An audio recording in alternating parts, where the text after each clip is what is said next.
Nous accueillons un homme qu'on connaît bien ici sur RMC parce que c'est un collègue de bureau, c'est Vincent Moscato. RMC, les grandes gueules. Et si on accueille Vincent aujourd'hui avec nous, bonjour Vincent.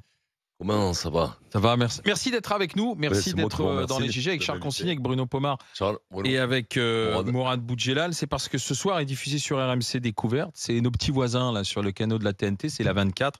Et diffusé ce documentaire Auschwitz en mémoire des champions. Tu as été sur place là-bas avec deux autres sportifs.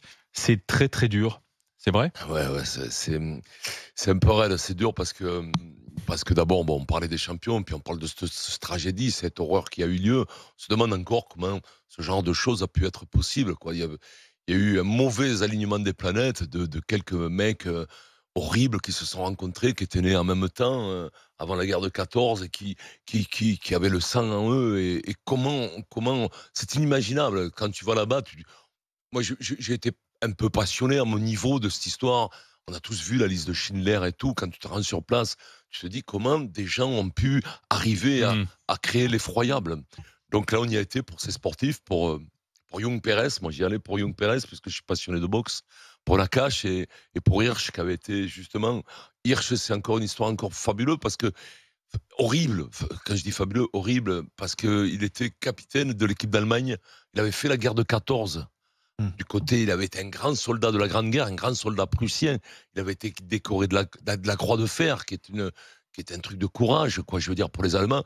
Et le mec, comme il était juif, après, il a été amené à Auschwitz et tout ça. 1 million 200 000 personnes qui ont péri. 1 million 200 000. Très majoritairement des juifs, 980 000 juifs. Ouais.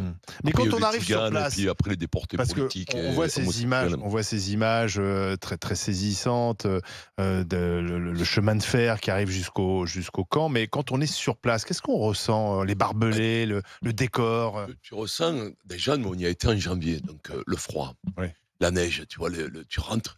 C'est une plaine immense, avec ces baraquements. Beaucoup ont été détruits, mais tu en as encore des centaines de baraquements. Tu as les crématoires, ils ont entretenu les miradors.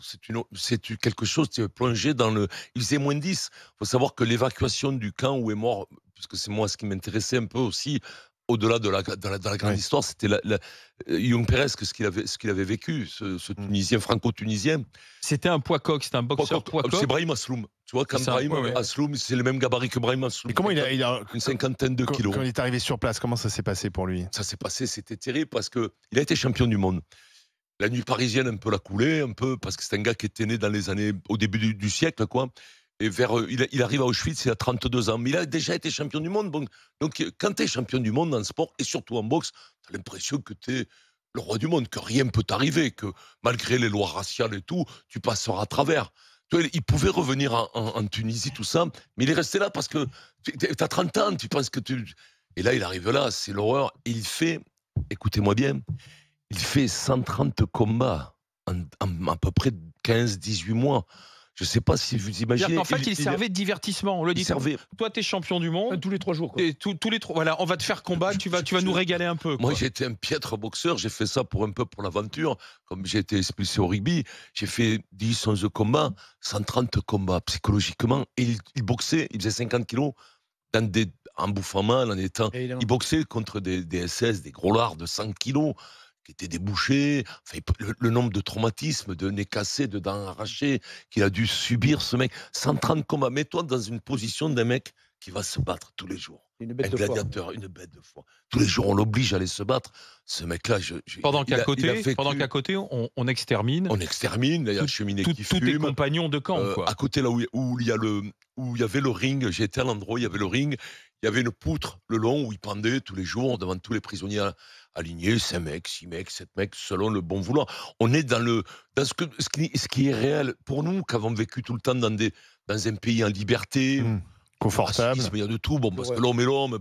Voilà. Mais ça dépasse l'entendement. Il n'y a rien eu d'égal. Il n'y a rien eu d'égal à ça. Il faisait ses combats et à un moment donné, ils l'ont tué. Et alors, en janvier 45, il y a l'évacuation du camp, puisque les Russes aussi, quand même, ça faisait 1 mois et demi, 2 mois qu'ils auraient pu libérer le camp. Mais bon, je vais te dire, là, on va pas faire de l'histoire, mais quand même, les Polonais aussi, Tu vois, c'est pas innocemment qu'ils ont fait quand même les camps en Pologne. Hein, te trompe pas. Hein. Tout le monde était bien fermé les yeux et ils n'ont pas fait les camps à Nice ou tu vois ou chez moi à Gaillac. Hein. Ils ont fait en Pologne parce que ça allait bien. On se souciait peu de leur sort. Les gens étaient antisémites. Mais ils étaient très antisémites, autant que les Allemands. Les Russes, 3 mois avant, ils auraient pu libérer le camp. Ils l'ont pas fait. Hein. Tout le monde le savait. Hein. Et donc, en janvier, il y a évacuation du camp. Tu sais, les mecs vont vers les marches forcées. On a vu dans le film avec Simone Veil. Alors, c'est des marches terribles. Et alors, il se dit que les mecs qui tombaient par terre étaient abattus. Il se dit que l'SS qui l'aurait abattu, ça aurait été un des gars qui l'aurait battu sur le ring pendant le truc, qui se serait vengé. D'autres disent que c'est en volant du pain. Je pense qu'il est mort d'épuisement. La légende veut qu'après on dise quelque chose. Mais il est mort sur cette route. Ce qu'il a fait, c'était extraordinaire. Il est mort abattu donc libéré, mais mort. Non, pas libéré. Non, c'est les marches de la mort. Les marches de la mort, ça veut dire qu'ils sont encadrés pour évacuer. On évacuait les camps, les camps, parce que les Russes avançaient. On évacuait les camps pour qu'ils aillent à Buchenwald, à Dachau, ou je sais pas si Dachau, mais enfin dans d'autres camps, ouais. Et alors, cette émotion, tu l'as partagée avec Richard Dacoury. Oui, avec Richard Dacoury. Et Sophie Camoun.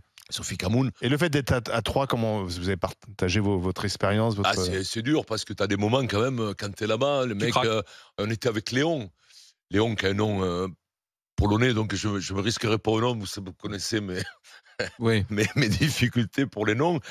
Léon qui a 94 ans, que j'ai vu il y a 2 jours, et qui avait 15 ans à Auschwitz, qui a fait la marche de la mort, qui est resté pendant des mois et des mois, tu vois, et qui a été à la sélection avec le docteur Mengele. Il a une chance inouïe le 7 octobre. Regarde comment la vie elle est. Le 7 octobre, en 44 ou 44, il est mis dans la chambre à gaz. Il y a la première et la dernière mutinerie des Sonderkommando. C'est-à-dire les commandos, à un moment donné, c'est écrit, ils se mutinent à Auschwitz. Sonderkommando, c'est ceux qui sont au four et on peut dire au moulin, c'est-à-dire à la chambre à gaz. Ils se mutinent, tout ça. Ils les sortent de la chambre à gaz. Et il s'en sort, Léon. J'étais avec lui il y a 2 jours. On était tous ensemble pour la projection de ce film incroyable.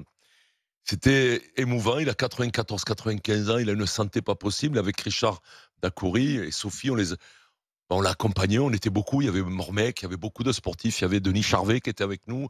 Il y a eu nos enfants sont venus avec nous, nos femmes. J'ai eu beaucoup d'émotions.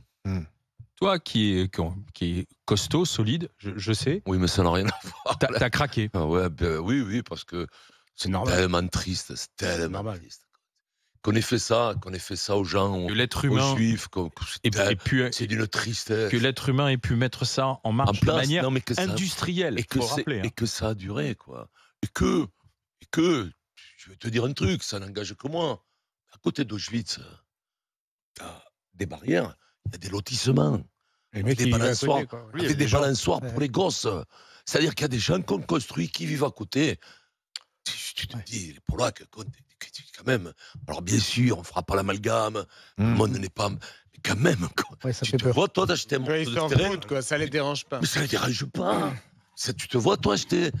Déjà, nous, une maison où il y a un mec qui s'épanouit, à la campagne, on ne l'achète pas. Parce que le mec qui s'est pendu à la poutre, le vieux, il avait 90 ans. En France, on avait des camps, le Struthof, etc. Moi, j'ai visité aussi, c'est vrai. Comme tu dis, c'est prenant, quoi. Tu rentres là-dedans, ça... Non, mais bon, après, Auschwitz, c'est bien sûr, c'est la cerise sur le gâteau.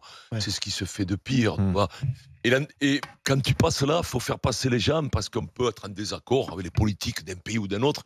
Mais l'antisémitisme, quoi, c'est quand même, ça te fatigue, quoi. Ça fatigue les mecs. Il ne faut pas le galvauder, le mot. L'antisémitisme, c'est quelque chose. Il ne faut pas le galvauder, parce que quand on voit, c'est manquer de respect presque à ces gens-là, se galvauder le mot antisémitisme. C'est lourd. Tu rentres de là, tu vois les. C'est voyage en enfer. Tu vois les mômes qui disent n'importe quoi. Alors, 22h20 ce soir. Pas d'accord. 22h20 c'est la guerre, machin, tout ça. Mais pas d'antisémitisme, les gars. Qu'on soit pas d'accord avec Netanyahou et tout ça, bien sûr, mais bon. 22h20 ce soir. Ouais, ça c'est bien. RMC Découverte, documentaire Auschwitz en mémoire des champions, l'histoire d'Alfred Nakache, Victor Young Pérez et Julius Hirsch. Merci Vincent d'être passé par C'est moi qui vous grandes gueules. remercie.